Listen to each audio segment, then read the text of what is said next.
ಕಾಲವ ಕಳೆಯುತ್ತಿರೆ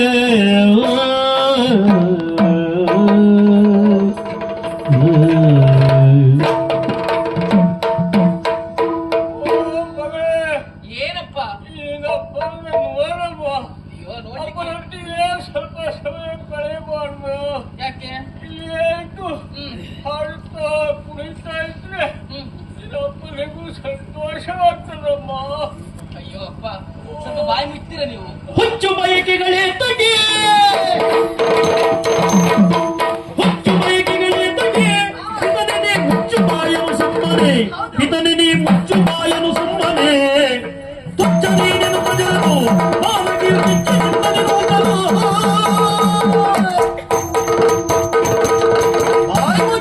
ಅಪ್ಪ. ಅಯ್ಯೋ, ಯಾವಾಗ ನೋಡಿದ್ರು ಮಗಳೇ ಮಗಳೇ ಮಗಳೇ ಅಂತ ನಿಮ್ಮದೊಂದು ಹಪ್ಪು ರಗಳೆ. ನನ್ನ ಮಗಳಮ್ಮ ಇದು. ಬಾ ಅಪ್ಪ ಅಪ್ಪ ಅಂತ ನಾನು ನಿಮ್ಮ ಹತ್ರ ಬರೋಣವೇ? ನಿಮ್ಮ ಹತ್ರ ಬಂದ್ರೆ ನನಗೆ ವಾಕರಿಕೆ ಬರ್ತದೆ. ಅಲ್ಲದೆ ಹೋದ್ರೆ ನಿಮ್ಮ ಬಾಯಲ್ಲೆಲ್ಲ ಜೊಲ್ಲು ಸೊರಿತಾ ಇರ್ತದೆ. ಇದೇ ಕೈಯಲ್ಲಿ ಒರೆಸ್ತೀರಿ, ನನ್ನ ಕೂದಲೆಲ್ಲ ನೇವರಿಸ್ತೀರಿ. ನನಗೀಗ 18 ವರ್ಷ ಆಯ್ತು. ನನಗೆ ಬುದ್ಧಿ ಬಂದಾಗ್ಲಿಂದಲೂ ನಿಮ್ಮನ್ನು ನೋಡ್ತಾ ಇದ್ದೇನೆ. ಯಾವತ್ತಾದ್ರೂ ಒಂದು ದಿವಸ ಆದ್ರೂ ನೀವು ಹಾಸಿಗೆ ಬಿಟ್ಟು ಎದ್ದು ನಡೆದುಂಟಾ? ನೀನೆಲ್ಲೊಟ್ಟಿಗಿದ್ರೆ ನಾನು ಚೆನ್ನಾಗಿರ್ತೇನಮ್ಮ. ನಾನು ಬಂದು ನಿಮ್ಮ ಸೇವೆ ಮಾಡಿ ನೀವು ಗುಣಮುಖರಾಗ್ತೀರಿ ಅನ್ನೋದು ಅದು ನಿಮ್ಮ ಭ್ರಮೆ. ಇನ್ನು ಉಳಿದಿರೋದು ಸ್ವಲ್ಪ ಸಮಯ. ಸುಮ್ಮನೆ ಮಗಳೇ ಮಗಳೇ ಅಂತ ಕರೆದು ತಾನಾಗಿ ಹೋಗುವ ಪ್ರಾಣವನ್ನು ನನ್ನ ಕೈಯಾರೆ ತೆಗೆದುಕೊಳ್ಬೇಡಿ. ಇನ್ನೊಂದ್ಸಲ ನನಗೆ ರಗಳೆ ಕೊಟ್ಟರೆ ನಾನೇ ತೆಗೆದುಕೊಳ್ತೇನೆ. ಜನಪ ಕುಸಿದು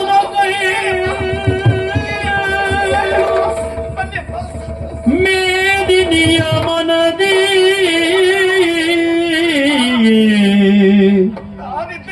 ನಿಮ್ಮ ಸೇವೆ ನಾನು ಮಾಡ್ತೇನೆ. ತನಯಳೆಲ್ಲುತ ತಿಳಿದು ಪಾಲಿಪೆ ಎನ್ನುತ್ತ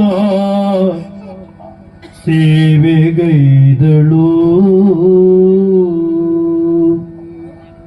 ಕರುಳಲಿ ಮೊರೆಯುವ ಸಾವಿರ ಮಾತಿದೆ, ಕೊರಳಿಗೆ ಸ್ವರವಿಲ್ಲ. ಕರುಳಲಿ ಮೊರೆಯುವ ಸಾವಿರ ಮಾತಿದೆ, ಕೊರಳಿಗೆ ಸ್ವರವಿಲ್ಲ. ನರಳುವ ಮನದಲ್ಲಿ ಕಿರಣವು ಮೂಡಿದೆ, ಬರೆಯಲು ಪದವಿಲ್ಲ. ಅಪ್ಪ ಅಪ್ಪ ಅಪ್ಪ ಅಪ್ಪ ನನ್ನಪ್ಪ, ಜಗವೇ ನನಗೆ ನೀನಪ್ಪ.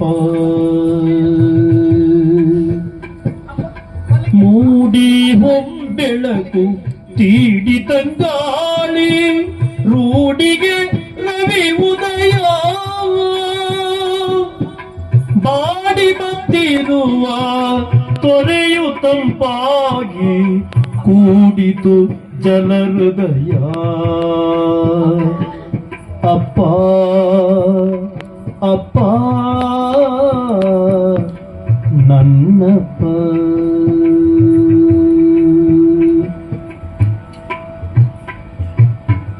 ಹಾರಿತು ಹಕ್ಕಿಯು ಪಂಜರದಿಂದಲಿ, ಸೇರಿತು ಬಾಂಧಣವ.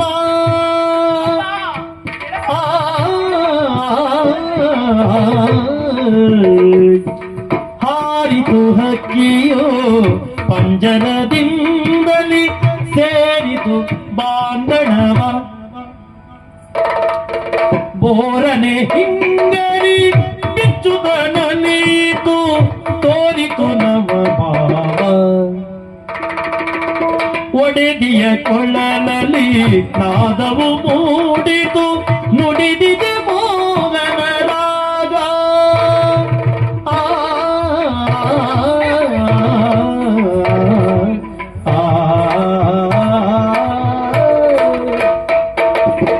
ಒಡೆದಿಯ ಕೊಳ್ಳಲಲ್ಲಿ ನಾದವು ಮೂಡಿತು, ನುಡಿದಿದೆ ಮೋಗನ ರಾಗ. ತುಡಿಯಲು ಕಾಗಳು ನಲಿಯಿತು ನೂಪುರ ಮಿಡಿದಿದೆ ಮನವೀಗ ಅಪ್ಪ ಅಪ್ಪ ನನ್ನಪ್ಪ ಅಪ್ಪ ಅಪ್ಪ ನನ್ನಪ್ಪ ಜಗವೇ ನನಗೆ ನೀನಪ್ಪ ಜಗವೇ ನನಗೆ ನೀನಪ್ಪ ಜಗವೇ ನನಗೆ ನೀನಪ್ಪ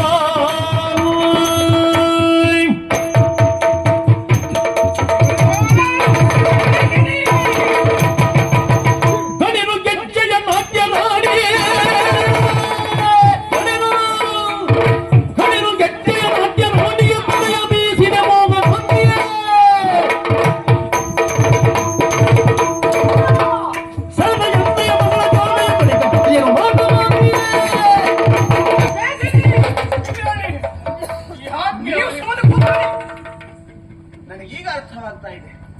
ಅಪ್ಪ ನಿನ್ನ ಸೊಕ್ಕೆ ಏನೇ ಏನಂತ ತಿಳ್ಕೊಂಡಿದ್ದೀಯ ನೀನು? ಅದಲ್ಲದೆ ಹೋದ್ರೆ ಗಾನನಾಟ್ಯವಂತೆ ನನ್ನ ಮಗಳ ತಲೆ ಕೆಡಿಸಿದೆ ನೀನು. ಈಗ ಗಾನನಾಟ್ಯ ನನ್ನ ಗಂಡನ ತಲೆ ಕೆಡಿಸೋದಕ್ಕೆ ಮುಂದಾಗ್ತಾ ಇದ್ದೀಯ. ಏನು? ನನಗೆ ಅರ್ಥವಾಗ್ತಾ ಇದೆ. ಹೌದು, ಬೆಕ್ಕಿನ ಹಾಗೆ ಒಳ ಹೊಕ್ಕಿದವಳು ನೀನು ಈ ಅರಮನೆಗೆ. ಆದ್ರೆ ನನ್ನ ಮಗಳನ್ನ ವಶಪಡಿಸಿಕೊಂಡೆ, ನನ್ನ ಗಂಡನನ್ನ ವಶಪಡಿಸಿಕೊಂಡೆ. ನನಗೀಗ ಅರ್ಥವಾಗ್ತಾ ಇದೆ, ಇಲ್ಲಿ ಹೆಣ್ಣಿನ ಅಧಿಕಾರ, ನನ್ನ ಸುತ್ತ ಯಾವುದೊಂದು ಬಲೆಯನ್ನು ಹೆಣಿತಾ ಇದ್ದೀಯ ನೀನು. ಅಧಿಕಾರದ ಆಶಯ ಇನ್ಯಾವುದೋ ಯಾಕಾಗಿ ಬಂದವ ನೀನು? ಏಯ್, ಮುಖ ತೋರಿಸಬೇಡ. ನಿನ್ನ ಗಾನ ನಾಟ್ಯಗಳ ವೈಖರಿನ ತೋರಿಸಬೇಕಾದ ಅವಶ್ಯಕತೆ ಇಲ್ಲ. ಹೊರಟು ಹೋಗಲಿಂದ. ಏನಮ್ಮ ಇದು? ಸುಲಭವಲ್ಲವು ನಾಟ್ಯಶಾಸ್ತ್ರವು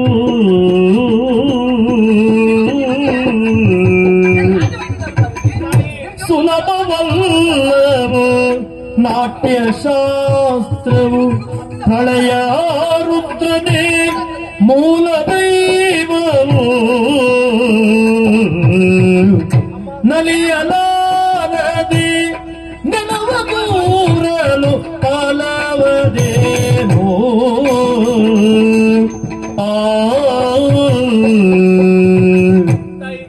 ಏನ್ ತಾಯಿ? ನನ್ನ ಮೇಲೆ ಸಿಟ್ಟಿದ್ರೆ ಹೊಡೆಯಿರಿ, ಬಡೇರಿ, ಬಾಯಿಗೆ ಬಂದಾಗಿ ನಿಂದಿಸಿ. ನಾನು ಕೇಳ್ತೇನೆ, ಸಹಿಸಿಕೊಳ್ತೇನೆ. ಆದ್ರೆ ನಾಟ್ಯಗಾನದ ಕುರಿತಾಗಿ ನಿಂದನೆ ಮಾಡಬೇಡಿ ಅಮ್ಮ.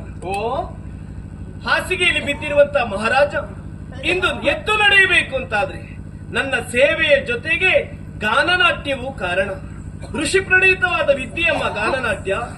ಆ ಗಾನನಾಟ್ಯಕ್ಕೆ ಔಷಧೀಯ ಗುಣವಿದೆ ಎನ್ನುವುದಕ್ಕೆ ಸಾಕ್ಷಿ ಮಹಾರಾಜ ಚೇತರಿಸಿಕೊಂಡಿರುವುದೇ ಸಾಕ್ಷಿ. ಯಾಕೆ ಅದರ ಕುರಿತಾಗಿ ನಿಂದಿಸ್ತಾ ಇದ್ದೀರಿ ತಾಯೇ? ಬೆಂಕಿ ಉರಿಯಬೇಕು ಅಂತಾದ್ರೆ, ಗಾಳಿ ಬೀಸಬೇಕು ಅಂತಾದ್ರೆ, ನಂದಿದ ದೀಪ ಬೆಳಗಬೇಕು ಅಂತಾದ್ರೆ, ಹಸು ಹಾಲು ಕೊಡಬೇಕು ಅಂತಾದ್ರೆ ಕೊಡಿಸುವಂತ ಶಕ್ತಿ ಗಾನನಾಟ್ಯಕ್ಕಿದೆ. ಶಾಕುಂತಲೆ ಗಾನನಾಟ್ಯದ ಮೂಲಕವಾಗಿ ದುಷ್ಯಂತನನ್ನು ಮದುವೆಯಾಗಿ ಚಂದ್ರವಂಶದ ಸೊಸೆಯಾದ್ರು. ಚಂದ್ರ ಕಲ್ಯಾಣಿಯಾದಂತ ನಿಮಗಿದ್ಯಾಕೆ ಅರ್ಥ ಆಗೋದಿಲ್ಲ? ಮುಚ್ಚವಾಯಿ ಅಮ್ಮ, ಆ ಗಾನ ನಾಟ್ಯಗಳಿಗೆ ಎಲ್ಲರನ್ನು ಗೆಲ್ಲುವ ಶಕ್ತಿ ಇದೆಯಮ್ಮ. ಗಾನನಾಟ್ಯ ಅದು ಋಷಿ ಪ್ರಣೀತವಾದದ್ದು. ನಿನ್ನಿಂದ ನನಗೆ ಉಪದೇಶ ಆಗ್ಬೇಕಾದ್ರೆ ನಾನು ರಾಜಕುಮಾರಿ ನಿಲ್ಬಿಟ್ಟ. ಹೇಳಿದ್ದಮ್ಮ, ಸಿಟ್ಟಾಗಬೇಡಿ. ಗಾನನಾಟ್ಯಗಳನ್ನು ನಾನು ಬಾಲ್ಯದಲ್ಲಿಯೇ ಕಲಿತವಳು. ಅಷ್ಟೇ ಅಲ್ಲ, ಮಹಾರಾಣಿ ಆದವಳಿಗೆ ಅದರೆಲ್ಲದ ಪ್ರಜ್ಞೆ ಇರಬೇಕು. ನಂಗೆ ಗೊತ್ತುಂಟದು. ಓಹೋ, ನಿನಗೊಂದು ಸೊಕ್ಕುಂಟು. ನನಗೆ ಅರ್ಥ ಆಯ್ತು. ಗಾನನಾಟ್ಯದ ಮೂಲಕವಾಗಿ ಮಳೆ ಬರಿಸಿದವರಿದ್ದಾರೆ, ಗಾನನಾಟ್ಯದ ಮೂಲಕವಾಗಿ ದೀಪ ಬೆಳಗಿಸಿದವರಿದ್ದಾರೆ, ಗಾನನಾಟ್ಯದ ಮೂಲಕವಾಗಿ ಏನೋ ಮಾಡ್ತೀನಿ ಅನ್ನುವಂತಹ ತುಂಬ ವಿಶ್ವಾಸ ನಿನಗಿದ್ರೆ ಎನ್ನ ಜಯಿಸಲು ಹೊರಟುವೆ.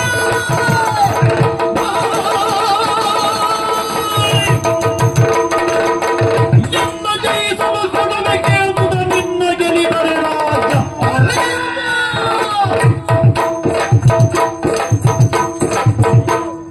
ಎನ್ನ ಪದದಲ್ಲಿ ಗೆಜ್ಜೆ ಒಪ್ಪಿಸಿ ಮುನ್ನ ಹೋಗುವುದು ಶಬ್ದವ. ಗಾನನಾಟ್ಯದ ಮೂಲಕವಾಗಿ ಪ್ರಪಂಚವನ್ನು ಜಯಿಸ್ತೇನೆ ಅನ್ನುವಂತ ವಿಶ್ವಾಸ ನಿನಗಿರಬಹುದು. ಪ್ರಪಂಚವನ್ನು ಗೆದ್ದಷ್ಟು ಸುಲಭ ಮನಸ್ಸನ್ನು ಗೆಲ್ಲುವುದಲ್ಲ, ನೆನಪಿಟ್ಕೋ. ಏಯ್, ನೀನ್ ಯಾರನ್ನು ಗೆಲ್ಲಬಹುದು, ಯಾವುದನ್ನು ಗೆಲ್ಲಬಹುದು, ಆದ್ರೆ ನನ್ನ ಮನಸ್ಸನ್ನು ಗೆಲ್ಲುವುದಕ್ಕಾಗ್ತದೆ ಅಂತ ಪ್ರಯತ್ನಿಸಬೇಡ. ಆ ದಿವಸ ಹೇಳಿಲ್ಲ, ತಾಯಿ ಪ್ರೀತಿಯನ್ನು ಅದನ್ನ ಸಂಪಾದಿಸುವ ಸಾಮರ್ಥ್ಯ ಉಂಟು ನಿನಗೆ. ನನ್ನ ಮನಸ್ಸನ್ನು ಗೆದ್ದು ನೋಡು, ಆಮೇಲೆ ಏನು ಅಂತ ನೋಡು. ನಿನ್ನ ಗಾನನಾಟ್ಯಕ್ಕೆ ಆ ಸಾಮರ್ಥ್ಯ ಉಂಟಾ? ಅಮ್ಮ, ಏನು? ಗಾನನಾಟ್ಯಕ್ಕೆ ನಿಮ್ಮ ಮನಸ್ಸನ್ನು ಗೆಲ್ಲುವುದಲ್ಲ, ಆ? ನಾಟ್ಯದಲ್ಲಿ ನಿಮ್ಮನ್ನೇ ಗೆದ್ದೇವೆ ಎನ್ನುವ ವಿಶ್ವಾಸ ಇದೆಯಮ್ಮ ನನಗೆ. ಅಪ್ಪ, ನಿನ್ನ ಸೊಕ್ಕೆ ಅಲ್ಲಿವರೆಗೂ ಬಂದೆ ನೀನಲ್ವಾ, ನಾಟ್ಯದಲ್ಲಿ ನಿಮ್ಮನ್ನ ಗೆಲ್ತೇನೆ. ನಿನ್ನೀ ಹುನ್ನಾರ ನನಗೆ ಸಂಪೂರ್ಣವಾಗಿ ಅರ್ಥವಾಗ್ತಾ ಇದೆ. ಅಂದ್ರೆ ಪರ್ಯಾಯವಾಗಿ ನನ್ನನ್ನ ಪಂಥಾಹ್ವಾನ ಕೆಳೀತಾ ಇದ್ದೀಯ. ತನ್ಮೂಲಕವಾಗಿ ಇಲ್ಲಿ ಭದ್ರವಾದ ನೆಲೆಯನ್ನು ಕಂಡುಕೊಳ್ಳುವುದಕ್ಕೆ ಯೋಚಿಸ್ತಾ ಇದ್ದೀಯ ನೀನು. ಏಯ್, ಹೆದರುತ್ತೇನೆ ಎಂದು ಭಾವಿಸಿದ್ದೇನೆ. ಮಹಾರಾಣಿಗೆ ವಯಸ್ಸಾಗಿರಬಹುದು, ಆದ್ರೆ ಗೆಜ್ಜೆಗಳಿಗೆ ಅನುಭವವಾಗಿದೆ. ಏಯ್, ನೀನು ಹೇಳಿದಂತಹ ಮಾತನ್ನ ಪಂಥಾಹ್ವಾನವಾಗಿ ಸ್ವೀಕರಿಸ್ತೇನೆ. ನಿನ್ನ ಜೊತೆಯಲ್ಲಿ ನಾಟ್ಯವನ್ನು ಮಾಡ್ತೇನೆ. ಒಮ್ಮೆ ನೀನು ಸೋತ್ರೆ, ಎಲ್ಲಿಯಾದ್ರೂ ನೀವು ಸೋತ್ರೆ ನಾನು ಸೋತ್ರೆ ನೀನು ಕೇಳಿದ್ದನ್ನು ಕೊಟ್ಟೇನೆ. ಒಮ್ಮೆ ನೀನು ಸೋತೆ ಅಂತಾದ್ರೆ ಕಟ್ಟಿದ ಗೆಜ್ಜೆ ನನ್ನ ಕಾಲ್ಬುಡದಲ್ಲಿ ಬಿಚ್ಚಿಟ್ಟು ಒಂದು ಮಾತನಾಡಿದೆ, ತಿರುಗಿ ನೋಡ್ದೆ ಹೋಗ್ತಾ ಇರ್ಬೇಕು ನೀನು. ನಿನ್ನದಾದಂತಹ ಕಾಡಿಗೆ ಪಂಥಕ್ಕೆ ಸಿದ್ಧಳಿದ್ದೀಯಾ? ಸಿದ್ಧಳಿದ್ದೇನೆ. ಅಪ್ಪಪ್ಪಪ್ಪಪ್ಪಪ್ಪ. ಏಯ್, ಇದಕ್ಕೆ ಸರಿಯಾದಂತಹ ವ್ಯವಸ್ಥೆ ನಾನು ಮಾಡ್ತೇನೆ ಮಂತ್ರಿಗಳೇ. ಹೀಗೆ ಬನ್ನಿ. ನನಗೂ ಓಲಿ ನಿಂತಿರುವ ಹುಡುಗಿಗೂ ಪಂಥಾಹ್ವಾನ, ನಾಟ್ಯ ಸ್ಪರ್ಧೆ, ಅದಕ್ಕೆ ಬೇಕಾದ ಎಲ್ಲ ಸಿದ್ಧತೆಗಳು ನೀವು ಮಾಡಬೇಕಾದದ್ದು. ಅದಕ್ಕೆ ಬೇಕಾದ ಸಿದ್ಧತೆ ಅರ್ಥ ಆಯ್ತಲ್ವಾ? ನೀವು ಮಾಡ್ಬೇಕು.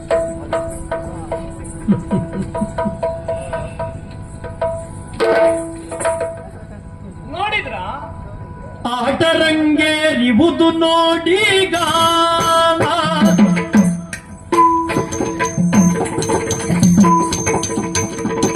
ಆಟರಂಗೇರಿವುದು ನೋಡೀಗ, ತಾಳಕ್ಕೆ ಕುಣಿಯುವ ನಾಟ್ಯದಲ್ಲಿ ಜಯಲಕ್ಷ್ಮಿ ನಾನೀಗ, ತಾಳಕ್ಕೆ ಕುಣಿಯುವ ನಾಟ್ಯದಲ್ಲಿ ಜಯಲಕ್ಷ್ಮಿ ನಾನೀಗ.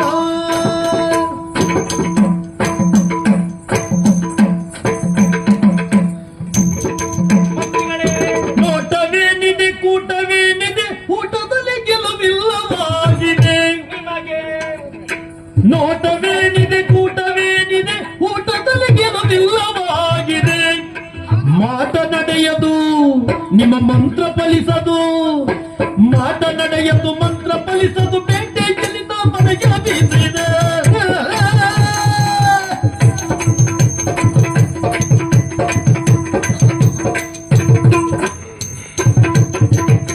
ಆಟರಂಗೇರಿವುದು ನೋಡೀಗ, ತಾಳಕ್ಕೆ ಕುಣಿಯುವ ನಾಟ್ಯದಲ್ಲಿ ಜಯಲಕ್ಷ್ಮಿ ನಾನೀಗ.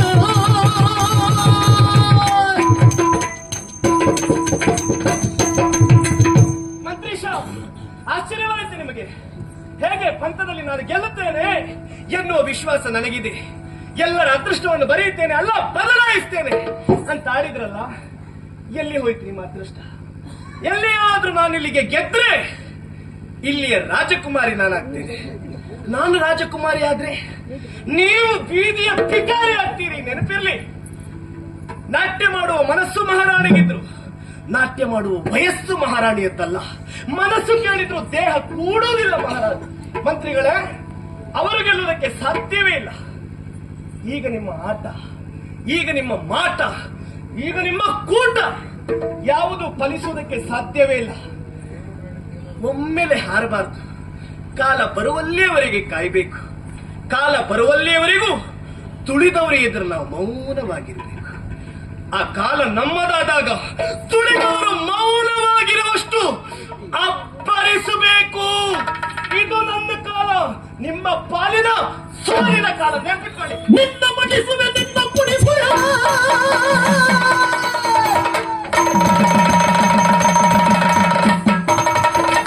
ನಿನ್ನ ಮಡಿಸುವೆ, ನಿನ್ನ ಕುಣಿಸುವೆ, ನಿನ್ನ ಆಟವ ನಿಲ್ಲಿಸಿಕೊಳ್ಳುವೆ. ನಿನ್ನ ಮನವನ್ನು ಬೇಡ